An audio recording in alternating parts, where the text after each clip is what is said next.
পুনর্নির্বাচনের সঙ্গে নিরাপত্তার দাবি জানিয়ে পথে নামলেন মহিলারা। ভোটারদের ভয় দেখানোর অভিযোগে হাসিমনগরে তারা বিক্ষোভ দেখান। বিজেপিকে ভোট দেওয়ায় হামলা চালাচ্ছে তৃণমূল। কোথাও কোথাও ভোটও দিতে দেওয়া হয়নি বলে তারা অভিযোগ করছেন।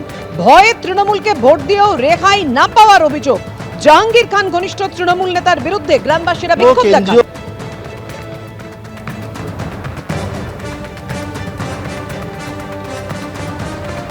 কেন্দ্রীয় বাহিনী একেবারে ঢাল হয়ে দাঁড়িয়ে রয়েছে যাতে এই হাসিমনগর এলাকার বাসিন্দারা তারা জাতীয় সড়কে উঠতে না পারে, তার জন্য বিশাল সংখ্যায় কেন্দ্রীয় বাহিনী এখানে কিন্তু প্রাচীর হয়ে ঢাল হয়ে রয়েছে। অন্যদিকে একেবারে এলাকাবাসীর ছবিটা দেখাবো, তারা যে বিক্ষোভ দেখাচ্ছিল সেই বিক্ষোভ কিন্তু এখনো পর্যন্ত তারা দেখাচ্ছে। একটা লোককে কিসের জন্য ধরতে পারছে না? একটা লোককে ধরতে পারছে না কেন? ইসলামী চকদারকে কিসের জন্য ধরতে পারছে না? ইসলামী চকদারকে ধরতে পারছে না, অথচ গ্রামের হাজার হাজার লোককে শুধু বলছে কোঅপারেট করুন।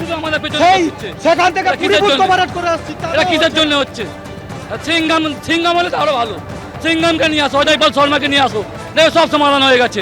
ভালো লাগছে না এইরকম ভাবে রাস্তায় এই যে সমস্যাগুলো সৃষ্টি হচ্ছে, এগুলো আমাদের পছন্দ হচ্ছে না। আমরা আমাদের নিরাপত্তাহীনতায় ভুগছি। আমাদের নিরাপত্তা দরকার আছে।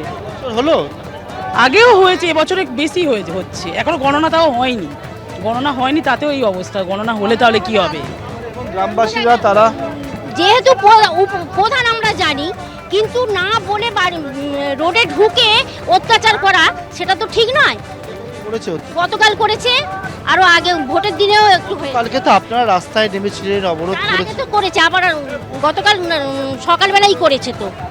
হ্যাঁ, তারপরে রাতে করেছে, তার আগে ইতিমধ্যে গ্রেপ্তারির দাবি জানাচ্ছেন তারা, অর্থাৎ গ্রামবাসিন্দারা তারা হচ্ছে গ্রেপ্তারির দাবি জানাচ্ছে এবং গ্রেপ্তারির দাবি জানিয়ে সোচ্চার হয়েছে। একেবারে রাস্তার ছবিটাও সকল ভগবান শাহ যে ছবিটা দেখাচ্ছে সেটা দেখতে পাচ্ছ যে প্রচুর সংখ্যায় কেন্দ্রীয় বাহিনী এখানে মোতায়েন করা হয়েছে যাতে গ্রামবাসীরা তারা হচ্ছে রাস্তায় না উঠতে পারে। অন্যদিকে গ্রামবাসীরা তারা কিন্তু একেবারে যে বিষয়ে সোচ্চার হয়েছে সেটা হচ্ছে যে গ্রেপ্তারের দাবি, পঞ্চায়েত প্রধানের গ্রেপ্তারের দাবি। তৃণমূলের যার যে নেতৃত্ব, যারা তাদের উপরে হুমকি দিয়েছে বলে অভিযোগ ও যাদেরকে মারধর করেছে বলে অভিযোগ, তাদের গ্রেপ্তারের দাবি। এবং সেই গ্রেপ্তারের দাবি আমরা দেখেছি কেন্দ্রীয় বাহিনী আধিকারিকরা তারা এসছেন এবং এসে তারা কিন্তু গ্রামবাসীদেরকে যে বিষয়টা বলেন, তারা নিরাপত্তা সংক্রান্ত বিষয়ে আশ্বাস দিয়েছেন। তারা আশ্বাস দিয়েছেন যে এখানে কেন্দ্রীয় বাহিনীর যে পিকেট, সেই পিকেট এখানে থাকবে। তারা আশ্বাস দিয়েছেন যে এখানে যাতে আর পরবর্তীকালে কোনো রকমভাবে কেউ কোনো ভয় না দেখায়, তার জন্য সেই বিষয়টা তারা দেখবেন। আগে আপনাদের জানিয়েছিলাম যে ভলতার ঘটনায় রিপোর্ট চেয়ে পাঠিয়েছে নির্বাচন কমিশন। বিশেষ করে এই যে গ্রামবাসীরা তারা অভিযোগ করছেন, মহিলারা অভিযোগ করছেন যে তারা কোথাও কোথাও ভোট দিতে দেওয়াই হয়নি এখানে, এবং এখনো রেজাল্টই ঘোষণা হয়নি, তার আগে এই অবস্থা, ভয় পাচ্ছেন তারা।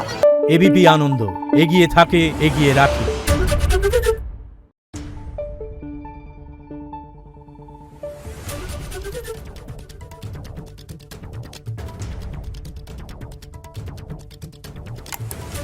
Thank you.